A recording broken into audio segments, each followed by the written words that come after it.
Hello बच्चों, चलिए प्रश्न को देखते हैं। प्रश्न है हमारे पास, वक्र x का वर्ग बराबर 4y और सरल रेखा x बराबर 4y माइनस 2 द्वारा परिबद्ध क्षेत्र का क्षेत्रफल है। प्रश्न के हमारे पास चार विकल्प दे रखे हैं ए बी सी डी, जिनमें से हमें एक सही विकल्प का चयन करना है। चलिए सर्वप्रथम हम प्रश्न के लिए मुख्य अवधारणा लिखते हैं।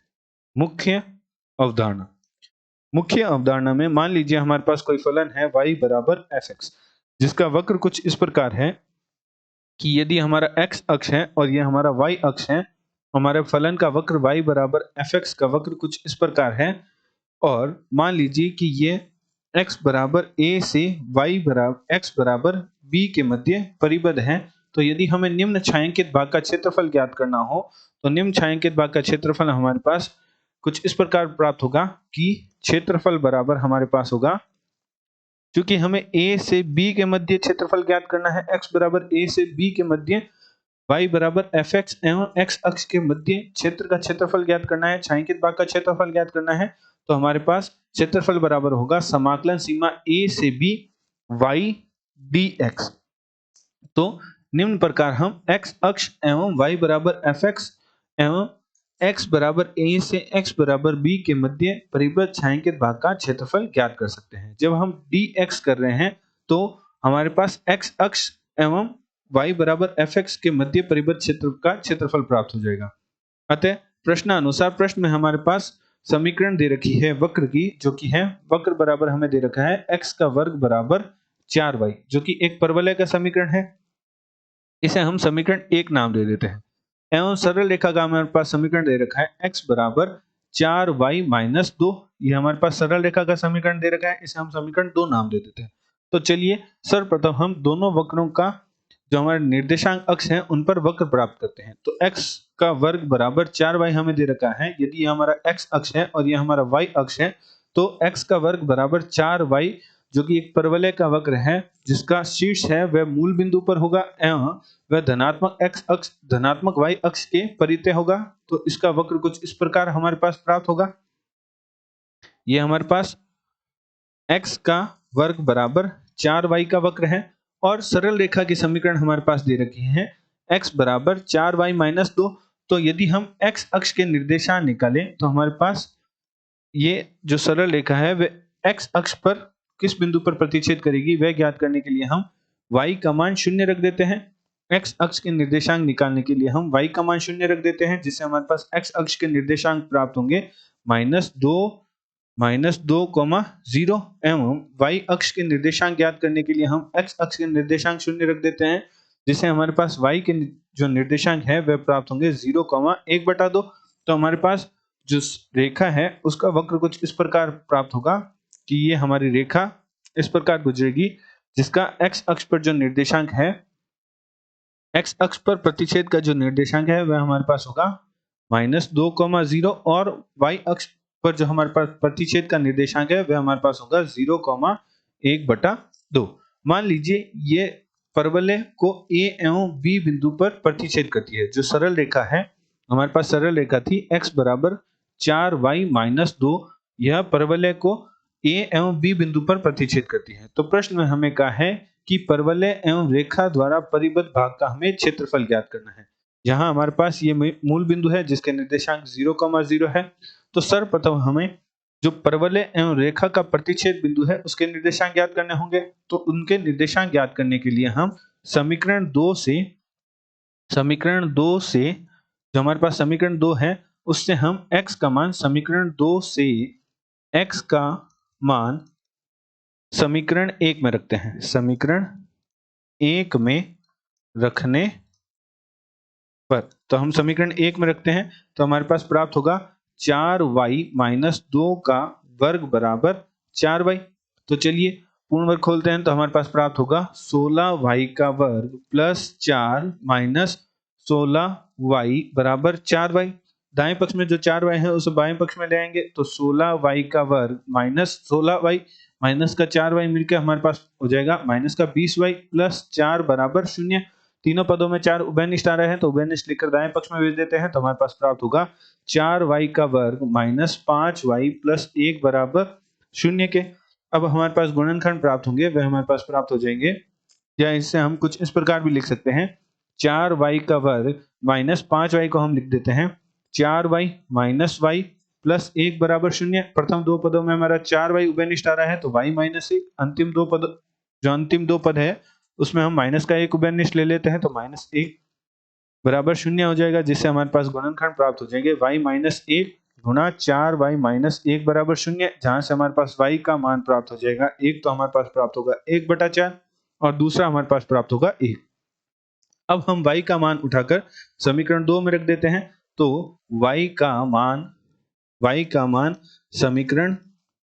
समीकरण 2 में रखने पर, तो समीकरण 2 में y का मान जब हम 1/4 रखेंगे तो हमारे पास x का मान प्राप्त होगा माइनस का 1, और जब हम y का मान 1 रखेंगे तो हमारे पास x का मान प्राप्त होगा 2, तो हमारे पास x के मान प्राप्त हो जाएंगे माइनस 1 और 2। तो हमारे पास जो बिंदु के निर्देशांक प्राप्त होंगे वे हमारे पास प्राप्त हो जाएंगे। एक बिंदु का निर्देशांक हमारे पास प्राप्त होगा माइनस 1,1/4 एवं दूसरे बिंदु का निर्देशांक हमारे पास प्राप्त होगा 2,1। तो चलिए वक्र पर प्रदर्शित करते हैं। तो ए बिंदु के जो हमारे पास निर्देशांक प्राप्त होंगे वे हमारे पास प्राप्त होंगे माइनस 1,1/4 माइनस 1,1/4 और दूसरा बिंदु हमारे पास प्राप्त हुआ 2,1। अब हमें रेखा एवं परवलय का परिबद्ध का क्षेत्रफल ज्ञात करना है। तो हमारे पास जो परिबद्ध क्षेत्रफल प्राप्त होगा वह हमारे पास कुछ इस प्रकार प्राप्त होगा कि यदि ये हमारा यदि a पर हम x के निर्देशांक देखें तो हमारे पास x के निर्देशांक होंगे x बराबर माइनस 1, और बिंदु b पर x के निर्देशांक देखें तो हमारे पास x का निर्देशांक है 2। तो माइनस 1 से 2 तक रेखा एवं x अक्ष द्वारा परिबद्ध का क्षेत्रफल माइनस 1 से 2 परवलय का क्षेत्रफल यदि हम देखें तो हमारे पास जो छायांकित भाग का क्षेत्रफल प्राप्त होगा, अर्थात जो हमारा छायांकित भाग का क्षेत्रफल है उसे हम कुछ इस प्रकार लिख सकते हैं, या परिबद्ध भाग का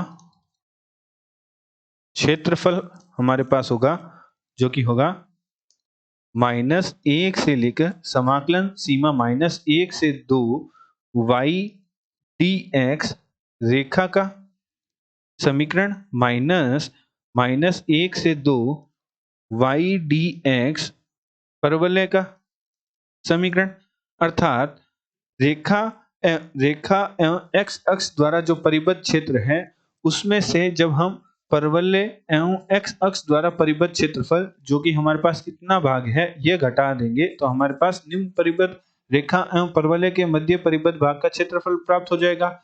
तो चलिए हल करते हैं।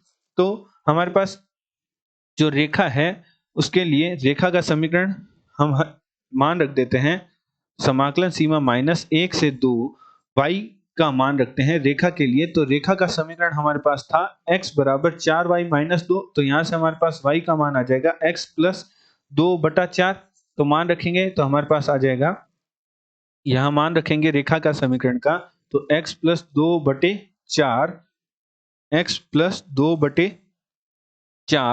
dx माइनस 1 से लेकर 2 तक y बराबर परवलय के समीकरण का मान रखेंगे। तो परवलय के समीकरण का मान हमारे पास होगा x का वर्ग बटा 4 x का वर्ग बटे 4 dx। तो हल करते हैं तो हमारे पास जो क्षेत्रफल है उसका मान प्राप्त हो जाएगा।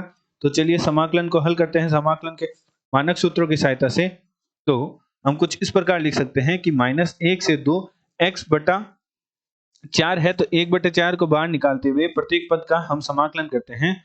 तो हमारे पास माइनस 1 से 2, यदि हम 1/4 को जो हमारा हर में 1/4 है उसे बाहर निकाल लेते हैं तो x प्लस 2 dx हमारे पास है, x प्लस 2 dx है, एवं माइनस 1 से 2 हमारे पास है x का वर्ग बटे 4, x का वर्ग बटे 4। तो यहाँ पुनः 1/4 बाहर निकाल लेते हैं, x का वर्ग dx।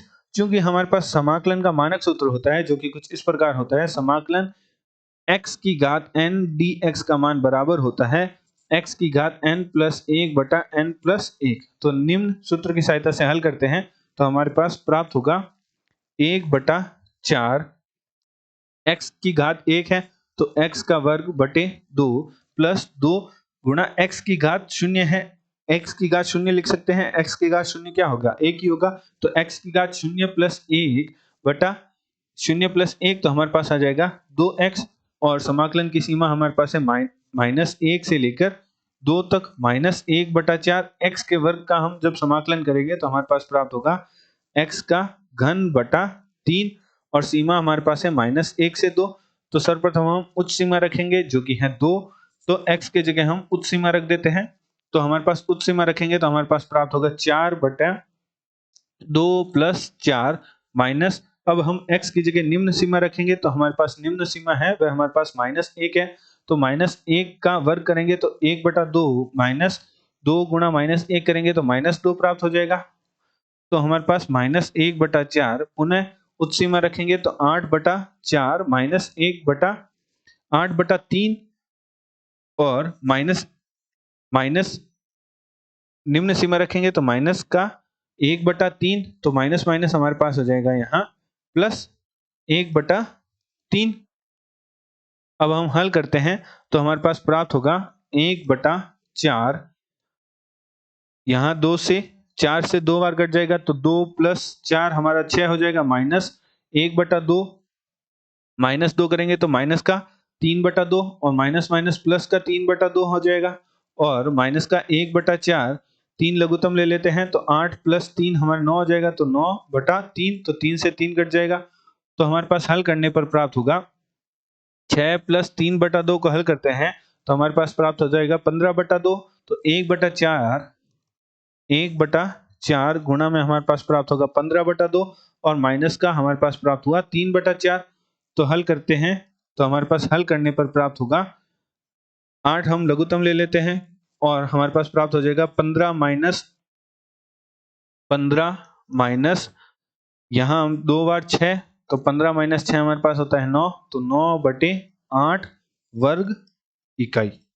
यह हमारे पास परिबद्ध भाग का क्षेत्रफल प्राप्त हुआ। तो चलिए प्रश्नों के विकल्प देखते हैं। 9/8 वर्ग इकाई हमारे पास परिबद्ध भाग का क्षेत्रफल प्राप्त हुआ, जो कि हमारा डी विकल्प है वह हमारे प्रश्न का सही उत्तर है। आशा करते हैं आपको प्रश्न का हल समझ आया होगा। धन्यवाद।